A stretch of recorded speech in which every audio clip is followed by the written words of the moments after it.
Olá amigos do canal, mais vídeo para vocês. Pessoal, estamos aqui hoje com uma BMW X1, como vocês podem perceber. Esse veículo o cliente nos trouxe reclamando do que? Barulho, né? Passava em ondulações, em ruas esburacadas, e o que acontecia?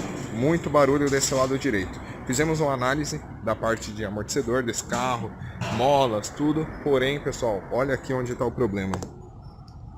Tá vendo esse coxinho? Esse coxinho é um coxinho hidráulico. Ele tá totalmente estourado, ó. Deixa eu mover se eu consigo mostrar para vocês. E tá apoiado, tá? Então o carro, quando tinha vibrações aí, passava em ruas esburacadas, ele acaba batendo direto na parte de ferro, né? Ele essa borracha não amortece mais, que é onde tira a vibração. Ó como que ele tá lá, dobrado. Tá certo? Então mais um problema aqui, que fica a dica para vocês, né? Caso tenha barulhos, traga até a oficina, pessoal. Vamos fazer uma avaliação para você e fazer o reparo aí para vocês ter de volta o conforto no seu veículo, tá certo? Um abraço e até o próximo vídeo.